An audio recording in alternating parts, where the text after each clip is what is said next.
हल्ली प्रत्येकच गोष्टीत आर्टिफिशियल इंटेलिजन्सची जोड दिल्याचं ऐकायला मिळतं. पण मुळामध्ये ही संकल्पना काय आहे? काय म्हणजे काय? तर कृत्रिम बुद्धिमत्ता, आर्टिफिशियल इंटेलिजन्स असं तंत्रज्ञान ज्यामुळे कम्प्युटर्सना प्रचंड मोठा डेटा प्रोसेस करता येतो, त्याचा अभ्यास करता येतो, त्यात काही पॅटर्न्स आहेत का ते शोधता येतं आणि मग या माहितीचं काय करायचं याबद्दल तुम्ही दिलेली सूचना कम्प्युटर पाळू शकतो. म्हणजे एक प्रकारे हा माणसानेच तयार केलेला एक स्मार्ट हेल्पर आहे, जो विचार केल्यासारखा वागू शकतो, शिकू शकतो आणि प्रश्न सोडवू शकतो. पण आपल्याला माहितीये कम्प्युटर्स विचार करू शकत नाहीत, त्यांना भावना नाहीत आणि योग्य अयोग्य ठरवू शकत नाहीत. पण तंत्रज्ञांनी आता अशा सिस्टीम्स विकसित केल्या आहेत ज्या मानवी मेंदूप्रमाणे वागायचा प्रयत्न करतात. त्यांचा वेग भन्नाट असतो. मग हे एआय किती जुनं आहे?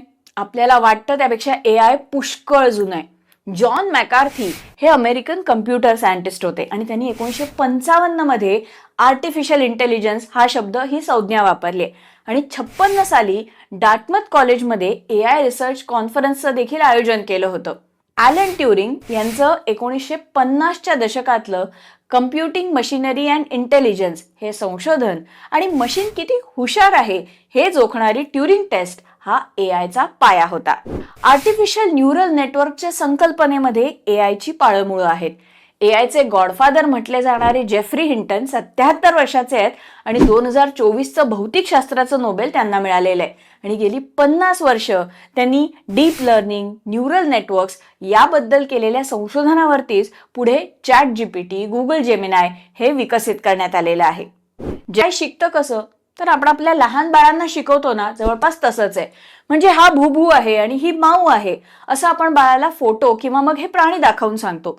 हा भूभू आणि माऊ हा डेटा आहे आणि या दोन प्राण्यांमध्ये काय फरक आहे हे आपण बाळाला सांगत असतो. असाच मोठ्या प्रमाणातला डेटा म्हणजे माहिती आणि उदाहरणं देऊन एआयला शिकवलं जातं. याला म्हणतात मशीन लर्निंग. यामध्ये कम्प्युटर्सना डेटा दिला जातो, तो काय आहे हे कधी कधी सांगितलं जातं. अल्गोरिदमच्या मदतीने त्या डेटामधले पॅटर्न्स शोधायला शिकवलं जातं. म्हणजे पुढच्या वेळी अशी माहिती समोर आल्यानंतर ही एआय प्रणाली आपण शिकलेल्या गोष्टींचा वापर करून नवीन डेटाचं विश्लेषण करू शकते, त्याचा अर्थ लावू शकते. मघाशी आपण एक शब्द वापरला, न्यूरल नेटवर्क. हे आहे मानवी मेंदूच्या धर्तीवरती उभारण्यात आलेलं आर्टिफिशियल इंटेलिजन्सचं मॉडेल. हे असतं न्यूरॉन्सचं एक जाळं जे प्रश्न कसे सोडवायचे हे सतत शिकत असतं. ज्यावेळी योग्य उत्तर सापडतं तेव्हा त्याची नोंद केली जाते. ज्यावेळी योग्य मार्ग सापडत नाही तेव्हा कनेक्शन्स बदलतात आणि नवीन मार्ग शोधला जातो. अशा प्रकारे हे न्यूरल नेटवर्क चुकांमधनं सतत सुधारणा करत राहतं. मग चॅटबॉट्स काय आहेत? तर हे चॅटबॉट्स बोलणाऱ्या पोपटासारखे आहेत. जसे काही पोपट कानावरती पडलेली वाक्य जशीच्या तशी बोलून दाखवतात, तसेच चॅटबॉट्स पूर्वीच्या डेटातनं मिळालेली माहिती तुमच्या प्रश्नानुसार तुमच्या समोर आणून ठेवतात किंवा तुम्हाला बोलून दाखवतात. चॅटबॉट म्हणजे समोरच्या व्यक्तीशी मानवी संवादाप्रमाणे संभाषण करणारा computer program. Gemini, chat GPT हे चॅटबॉट्स आहेत. तुम्ही तुमच्या फोनमधल्या सिरी किंवा अलेक्साशी बोलत असाल तर त्या देखील ॲडव्हान्स चॅटबॉट्स आहेत. पण मग या बॉट्सना लिहिता कसं येतं? तर एआयच्या या प्रकाराला म्हटलं जातं लार्ज लँग्वेज मॉडेल्स, LLMs.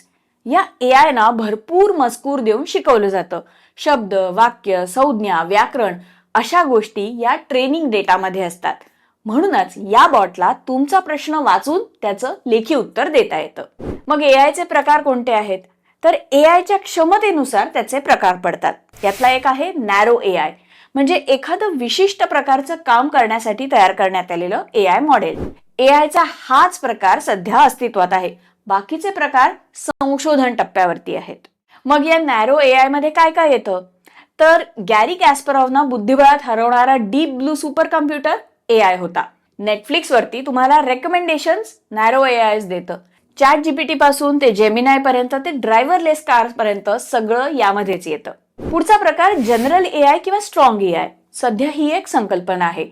आधी शिकलेल्या गोष्टी आणि कौशल्य वापरून भविष्यात माणसाची काहीही गरज न लागता काही नवीन टास्क पूर्ण करता येणारं एआय मॉडेल तयार करायचा हा प्रयत्न आहे. आणि सुपर एआय ही पण एक संकल्पना आहे. अतिबुद्धिमान एआय. जर ही कल्पना प्रत्यक्षात आली तर एआयचं हे मॉडेल विचार करू शकेल, कारण मीमांसा करणं, शिकणं, निर्णय घेणं हे सगळं जमेल आणि कदाचित या टप्प्यावरती AI ला भावना समजतील, भावना असतील, गोष्टी अनुभवता येतील आणि स्वतःच्या गरजा आणि कदाचित धारणा देखील